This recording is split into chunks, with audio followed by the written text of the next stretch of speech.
the GAB Talks by the Independent Press Award. I'm your hostess, Gabby Olczak. Today, we will be speaking with poet Lee Woodman. Her latest poetry collection, Soulscapes, was awarded a winner for poetry in the 2024 Independent Press Award. Soulscapes is the fifth collection in her Scapes poetry series, which has been the recipient of numerous awards, including a distinguished favorite in poetry in 2023 from the Independent Press Award. She's also the winner of the 2020 William Meredith Prize for Poetry, the 2021 Atlantic Review International Poetry Competition Merit Award, and first prize in Poetry and Prose Contest for Carve Magazine 2022. Her essays and poems have appeared in numerous publications. Lee's debut poetry collection, Mindscapes, was published in 2020. She received an individual poetry fellowship from the DC Commission on the Arts and Humanities in 2019 and 2020, and a Virginia Center for the Creative Arts Fellowship in 2022. Lee has a bachelor's of degree in art from Colby College and a master's degree in art education from the Hartford Art School. She has had careers in radio, television, and film production. A lifelong passion for art, theater, music, and words, Lee has held numerous leadership positions at the Smithsonian Institution, the National Museum of American History, and the Library of Congress. She's an award-winning TV, radio, and multimedia producer.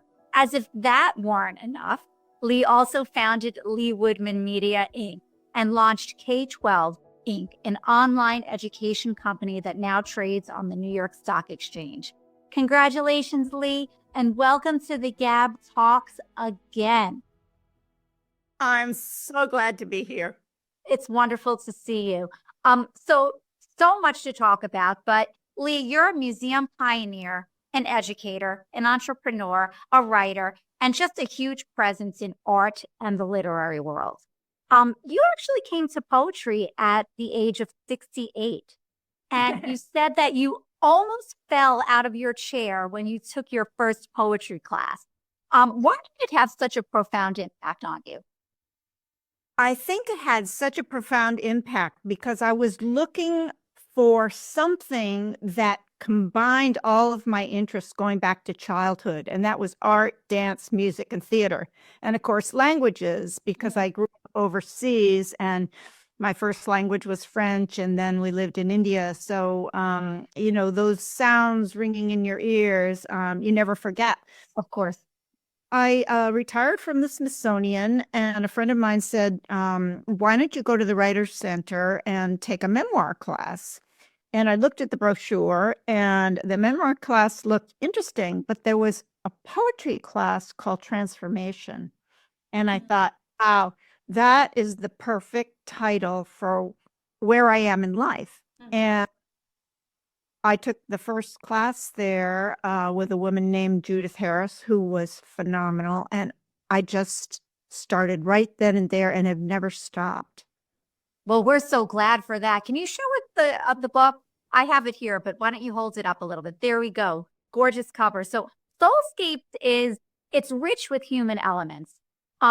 It's simplistically framed from a novice point of view. It's an examination of life, death. You refer to it as a journey toward connection, meaning through imagery and words. But describe, Lee, what Soulscapes means to you.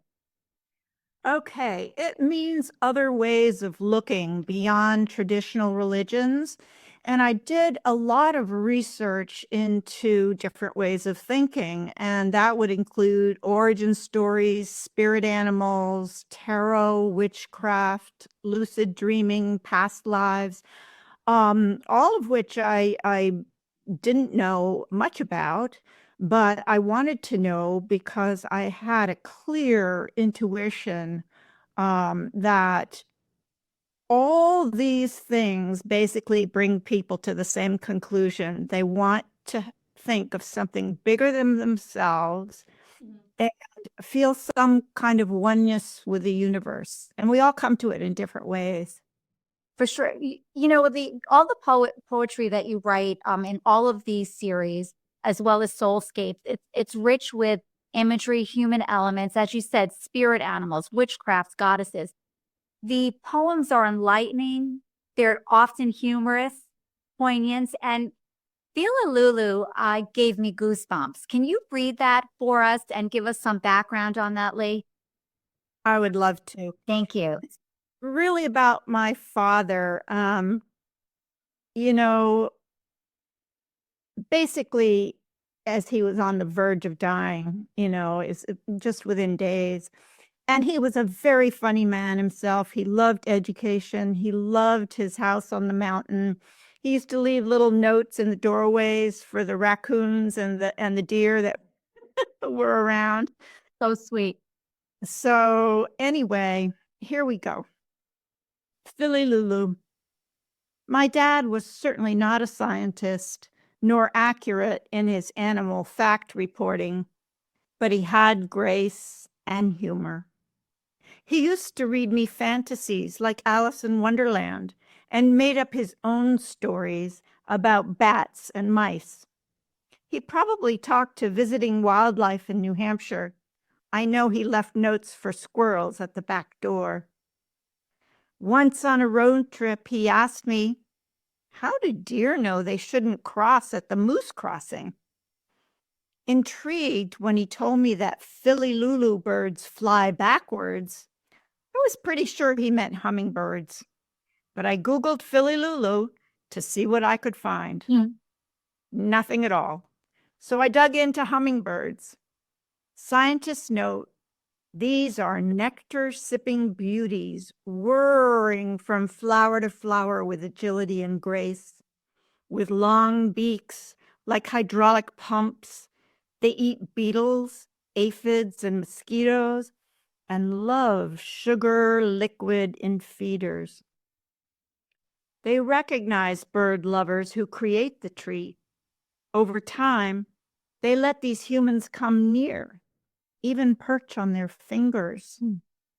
Many cultures consider hummingbirds spirit animals. Around the world, people view them as healers and messengers to deceased ancestors. If they appear to you in person or in a dream, it is a sacred event, evidence that you are connected with other souls on the astral plane. When my father was fast failing, I remembered something comforting he told me years ago in college. I was floundering in astronomy, upset I would fail. But he said, don't worry, your stars are in the right place. I wonder what he would have thought of my dream of metallic bronze and gold fields, acres of glowing wheat, vibrating wings hovering above, specks of ruby red and shimmering sapphire, mighty little birds. I think he would have been quite sure that whether Philly Lulus or hummingbirds, they brought enchantment and wonder, an air of magic. In hospice, the night before he died, the doctor told him, not much time. Dad replied, Elysian Fields. My sisters and I hovered around like hummingbirds, hearts beating 1,200 times per minute. If I could have told him the birds in the dream were singing wordless songs, I bet he would have said, they can't talk back to you, but their friends will understand. And the truth, as far as Philly Lulus go, they do fly backwards and upside down. Wow. Just beautiful, Lee. Thank you. Many of your poems in Soulscapes begin with a quote or an excerpt that inspired the ensuing poem. This one, of course, was inspired by your father. The breadth of your inspiration is vast. It's, of course, personal, your dad, artists, writers, astronomers, musicians. You have B.B. King, the author E.B. White, my favorite book, Charlotte's Web, Dalai Lama, the Bible. Where do you find your inspiration and how do you compile each series? Great question. Well, each of the books, completely different topics, even though they have Scapes as the ending title. And I choose the topics very specifically. The first one, Homescapes, was about living in France and India while I was young, and not, even though being American, not coming to America until I was 14.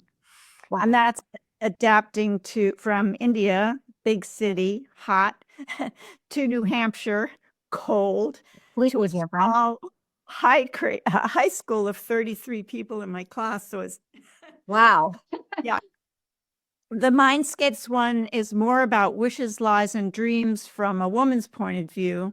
And so that calls on some of the things you mentioned: myth, folktale, goddesses, women in the world.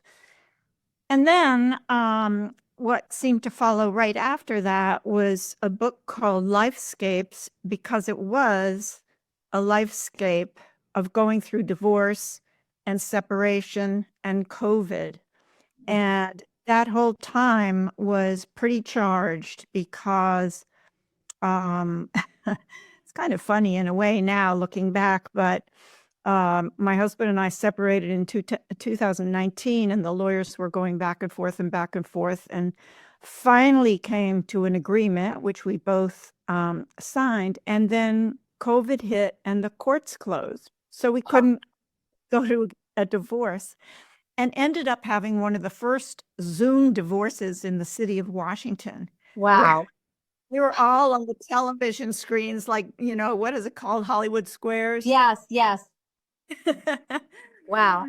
But that goes back into the history of meeting someone, falling in love, a lot of good years, and then some breaking points. And I think I've told you about an accident I had and losing an eye, and it was sort of the beginning of the end.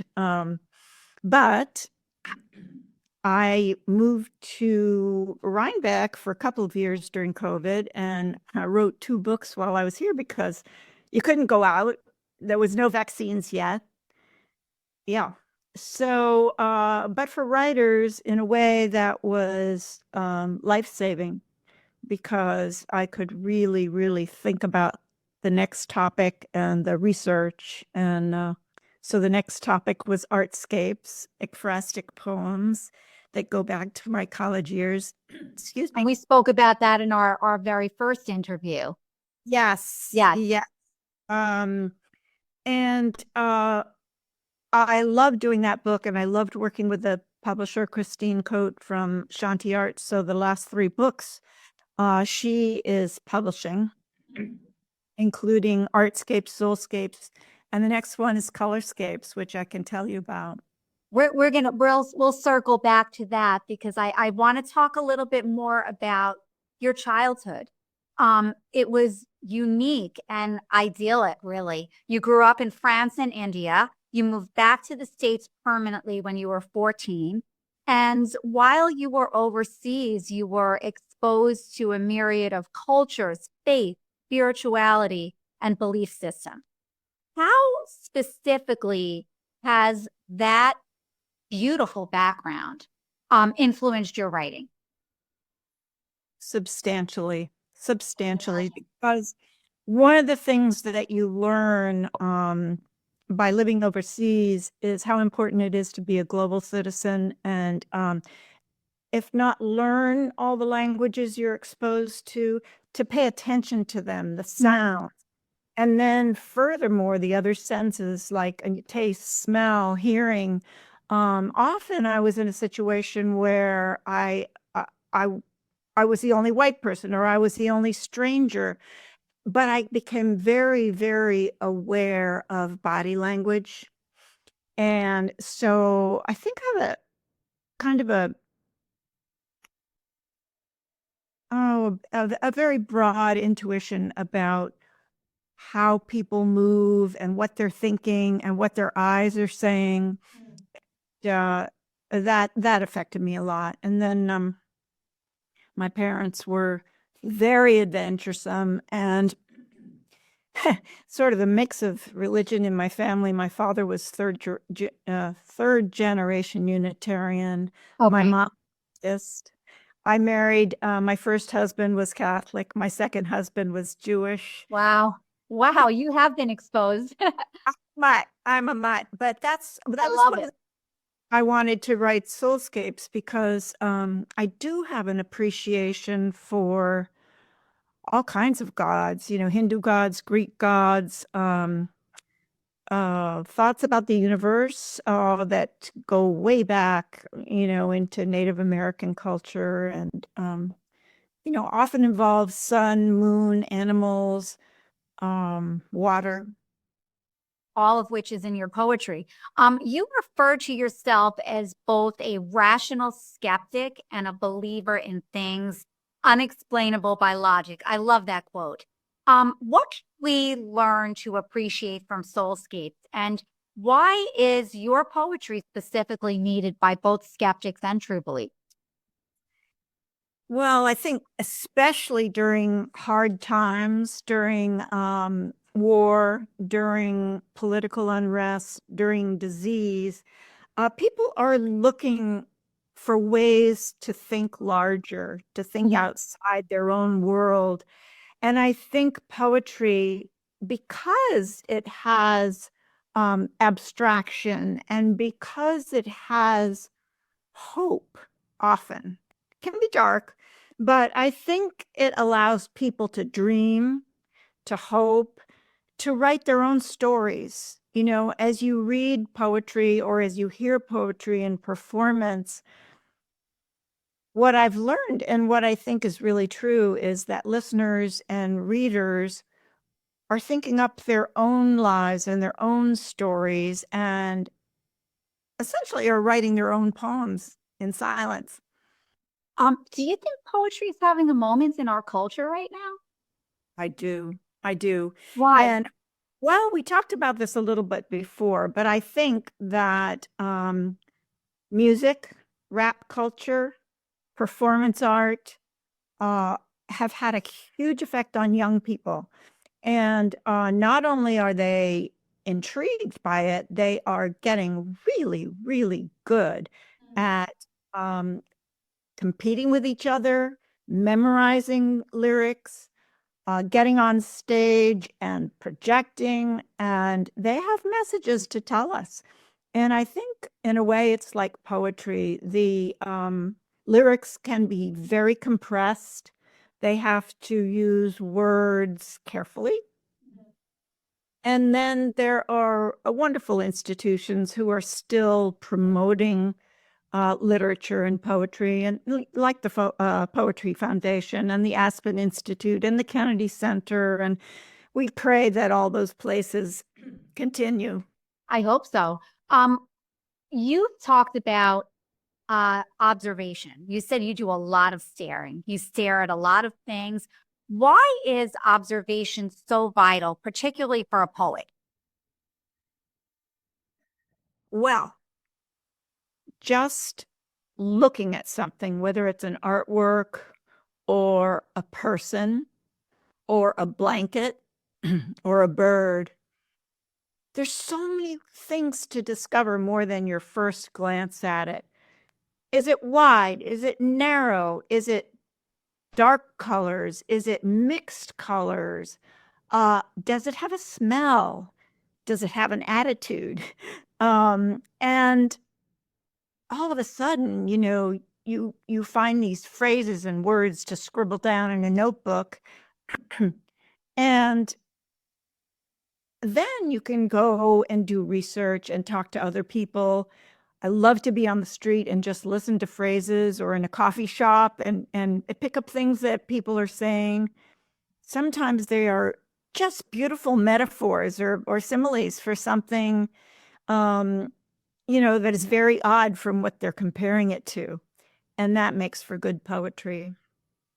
What is the most significant guidance or piece of advice that you received from other poets and artists that helped you hone your craft? I know you said that you learned so much when you were 68 and you began going to the poetry workshops. What was the most profound thing that you took away from all of this, and that you still might be taking away? Oh, absolutely. And I can tell you exactly.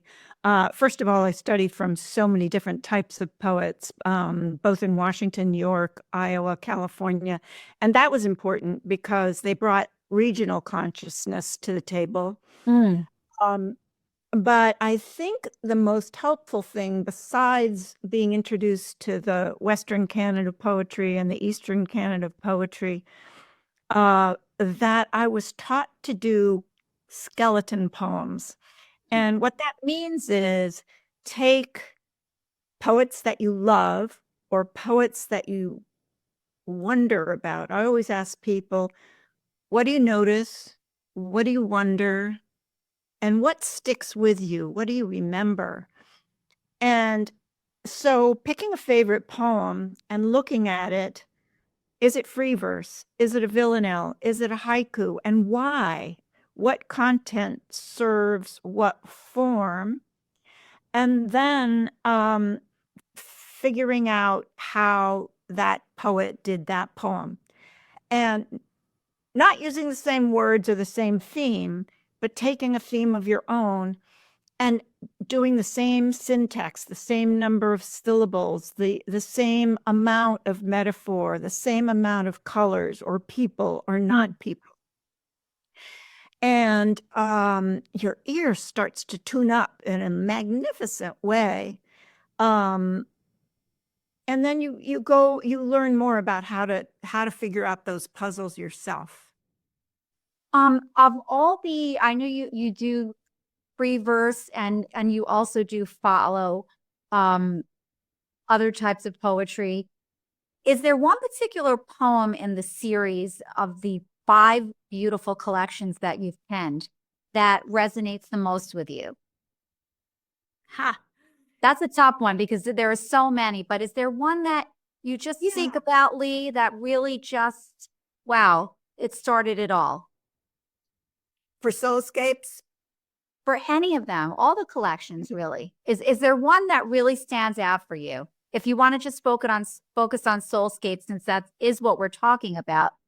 No, no, no. I'm happy to do anything you want to do. Let's see. You know, you said that someone recommended that you write a memoir. Really, all of these collections they are memoirs in many ways. They do have a lot of biography, but also what I have been taught to stay away from is everything me, me, me, me, me. Make Yeah. you start to use words that are emotional words without using specific images that are better at saying those words. And that's a great piece of advice for aspiring poets. Yeah. What about women? I want to talk about women in poetry. You obviously have had a huge impact on the poet community. As a woman, what would you recommend to young women out there who are aspiring, who are struggling? How should they go about it? Where should they get started? Well, I think taking classes is primary. To And I learn the craft, not just Yeah. start to just really learn the craft. learn the craft. Really, really read a lot of poetry, both old and contemporary, because contemporary poetry is completely different than traditional poetry. And a lot of that comes from the kind of writing we do for social media, short tweets, short emails. People don't pick up the phone anymore and have the same kind of conversation that we used to. So that brings about a different kind of poetry. And a lot of contemporary poets are playing with the disposition of words on the page. So you might find a big gap between words or strange punctuation, caps, no caps. And I think talking a lot about the big issues that are on people's minds right now, LGBTQ, women's lack of pay equity, political differences. I mean, we are really living in a very, very troubled time right now, and not just in our country, but in the world. In the world. So they are thinking about that a lot. Lee, how do you think poetry can change the way we interpret the world and also be a conduit for healing?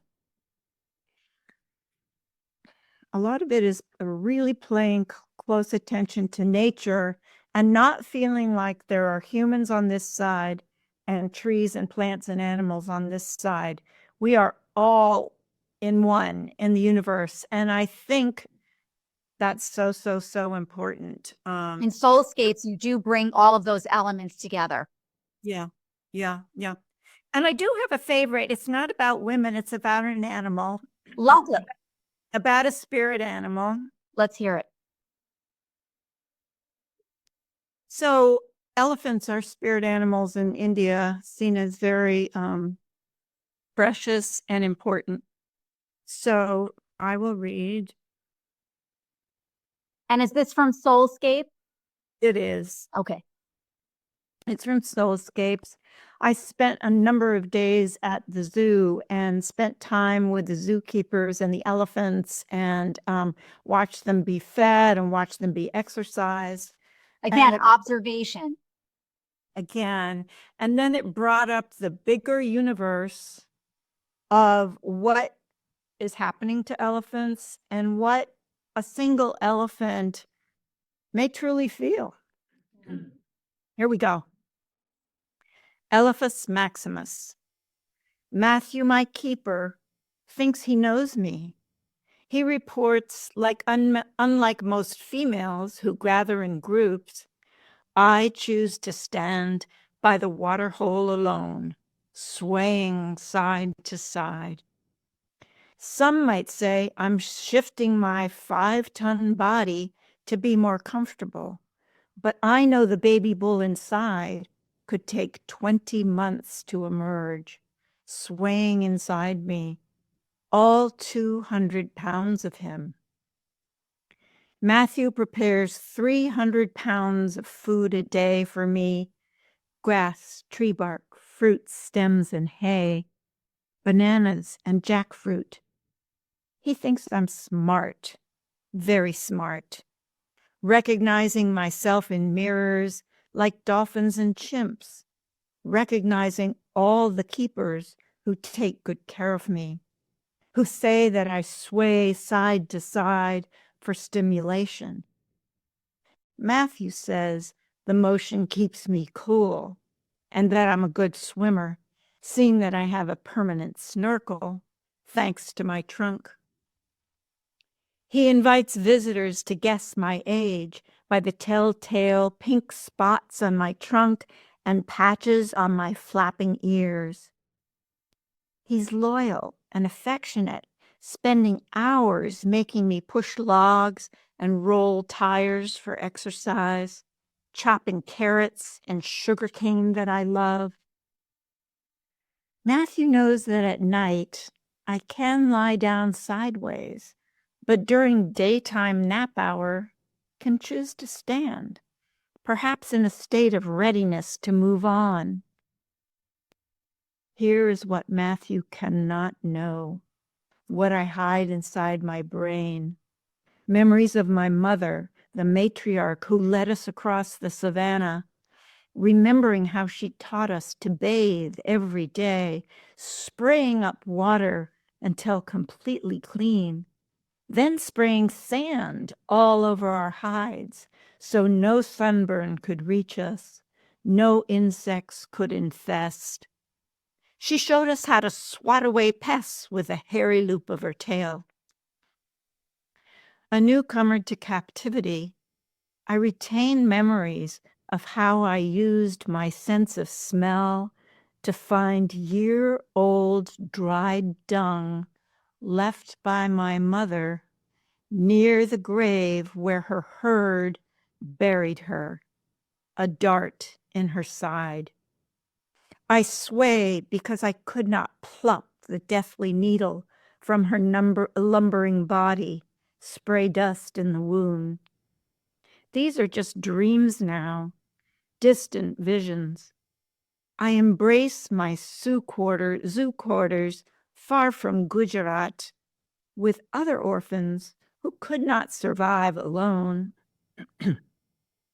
When I blink my long eyelashes, the keepers who toil to know us thinks it's to keep bees from stinging. But Matthew may know it is to hide my tears. I sway, and for him, my favorite, I stop to wrap my trunk gently around his bony ankles. Wow, what a picture that paints. I can really, I can visualize every single thing that you described, every single emotion. Why that poem? Spirit animal. And also because I do think that there are people who work with plants and animals and plants and trees. They've learned so much about how trees communicate with each other around through different kinds of growth and mushrooms and creatures. And it's not so crazy or woo-woo to think anymore that bumblebees don't communicate with each other to wag their behinds and tell each other where the good flowers are, that birds alter their sounds to warn other birds of danger.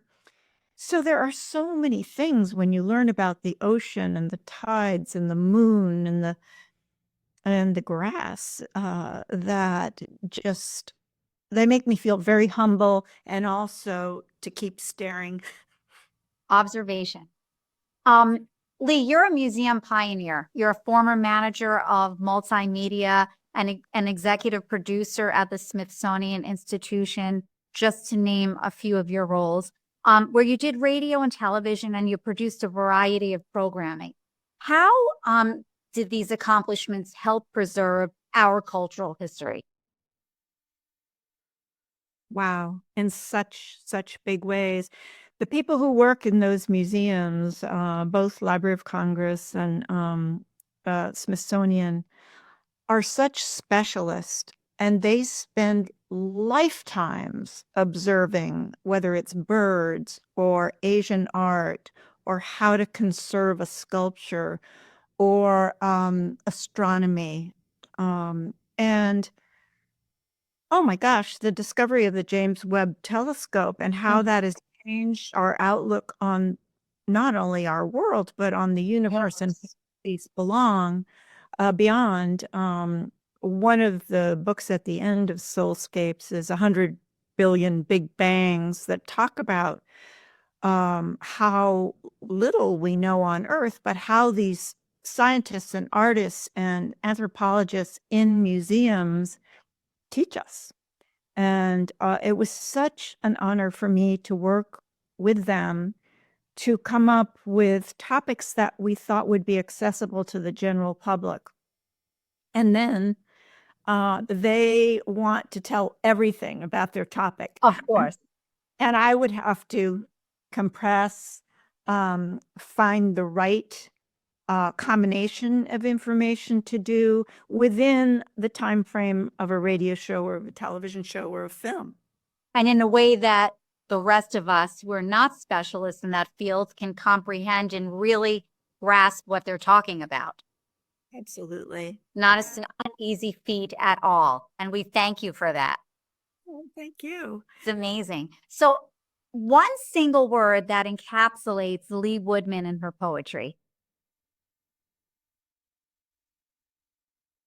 I would say persistence and whimsy. I would agree with that. Persistence and whimsy. That's 2 words, but we'll let it slide. So, okay, so you've done 5 collections in the series, and you mentioned it earlier on. There's a 6th collection to be published this year, 2025, Colorscapes. Tell us about that, Lee. Oh, this was so much fun. Well, I have 2 art degrees, and besides just loving smells and sounds, I just adore color. And I thought, what in the world would you want to write poems about color? How to go about that? And I thought, well, the sources of color are absolutely fascinating, going way back to Egyptian times, mud, rocks, shells, and then coming up into the Industrial Revolution, the use of different chemicals to change colors in paints and fabrics and so forth. So many of the poems are about sources, but I try not to make them too professorial. I want to relate that source material and lift it up into the aesthetics and the psychology of color. And there's been so many studies about psychology of color. And as you know, hospitals are painted in certain colors for certain reasons. Certain cultures think red is good luck. Others think black is death. Others think white is death. So there's a really, really interesting range of understanding of color in that way. And then because I love artists and I love ekphrastic, I went and looked at a lot of different new work, not necessarily contemporary, but some contemporary, some older, to read about the search for yellow by Van Gogh or the search for blue by Yves Bleu and purple. I mean, purple in Greek times was made from milking sea snails, and it took something like 200,000 snails to make 1 ounce of purple dye. Wow. I love the I love that part of it, but I also like the psychology of color. I thought that was really fascinating. Which color, purple is fascinating. Which other color did you discover something that just blew your mind? Well, silver was one because colors are grouped in families, and silver, even though metallic, was grouped in the family of white. And so, Makes sense. so I studied that and how it's been used in technology and dentistry and other things. And I wrote silver as a persona poem, as if silver were speaking the poem. You have that poem handy for us? Can you read that to us, Lee? I'd love to hear that. Just a little teaser for Colorscape. Okay. Because I don't have the book yet, I had to print this out for you. Thank you. When will Colorscapes be published? Well, we're working on it now. It takes about 9 months for or the publishing and the editing to go back and forth, for me to get blurbs from poets for the back and the front cover, for us to choose the cover.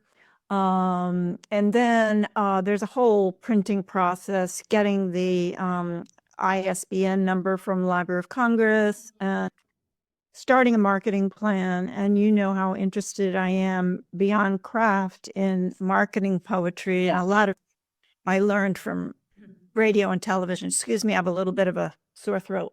No problem. Okay, silver. Silver is more than a color. I am silver. Who are you? Are you intuitive and insightful too? I am silver, symbol of purity, a precious ore of color that's sparkly. Included in the broad family of whites, at heart, I'm introspective and bright. Not a dull shade of grade like platinum, nor am I gunmetal, chrome, or aluminum. A gleaming element when added to oil. I help artists to reflect light like foil. My versatility is prized in technology used in touchscreens, circus, and dentistry. And antimicrobial, I fight infection. Worn as a bracelet, aid flu prevention. I am silver, feminine in quality, aligned with the moon, a celestial body. I am silver, refined and sleek, the color of grace, a hint of mystique. I'm silver, ductile and malleable, willing to change, soft and flexible. I am metal with flair and fortitude. I'm more than a color. Call me attitude. Wow, that was great. I cannot wait to see the rest of read the rest of Colorscapes. That is really something to look forward to. Thank you for sharing that with us. So that's number 6. Anything beyond that? Well, actually, you and I, when I was doing Artscapes, I was starting to work on something called Screenscapes. And not having had a television in India, my sister and I were just glued to Voice of America on Radio Ceylon, which would now be Radio Sri Lanka. And when we visited our grandparents on home leave, they had televisions, and we were crazy about Mickey Mouse Club and Queen for a Day and Art Linkletter. And then I got thinking, it's kind of ironic after coming back to the States and majoring in art that I got so interested in radio and television and became a television producer. And then when I decided to retire, it was time when series television just hit its heyday. And between all the cable and streaming, and there are just fantastic TV series. So now I'm a binger. Join Yeah. So I think, that kind of history of television through the eyes of someone who had sort of 3 different experiences with television. And there's so much to tell of history too. The first television program I ever saw was John F. Kennedy's inauguration, and then later years, the assassination. And then going through, oh my God, it goes all the way up to the insurrection on January 6th, a couple of years ago. So it's a hard book to write, but that's what I'm working on. Is this series collection rather taking you the longest to complete? Soulscapes took me the longest so far, but that was partially because I had moved back to DC and had to do all that moving stuff. But also because I thought it would be very controversial, and I didn't want to come across as saying, here's what you have to think about a way of knowing religion or faith or spirituality. I didn't want to do that at all. I just wanted to invite people to enjoy along with me a bit of witchcraft, a bit of tarot, a bit of past lives, and so I think it does that. You can tell me, but I don't think it comes across as proselytizing. No, not at all. Not at all. In fact, all of these Scapes collections, they all give us an insight into a little bit of your life, your experiences, and things that you've learned along the way. And thank you for that. And really looking forward to the Screenscape. That sounds particularly fascinating. I just love it. So we've learned so much about you, about your past. You've accomplished so much in the art world and beyond. What is something that you can share with us, Lee, that would shock us, that we would be surprised to know about you? I'm a registered clown. Wow. Okay, that I was not expecting that one. Do you perform? No, I used to, and I was a dancer when I was my mother was a ballet dancer. She had a school in India, and then she invited a modern dancer to come and teach. And then she and I studied traditional Bharatanatyam, Indian dance. But why did I go there? You asked about surprises. Oh, well, then I came back to the States and I studied modern tap, mime, clowning, because they're all different ways of movement for different ways to present yourself to an audience. And clowning to make people laugh and feel light is very, very different from delivering certain kinds of darker subjects. I liked choreography the best of everything. So, I was a decent dancer, but I wasn't a dancer that was going to be on, the main stage. And so I have found ways to weave choreography into my poetry.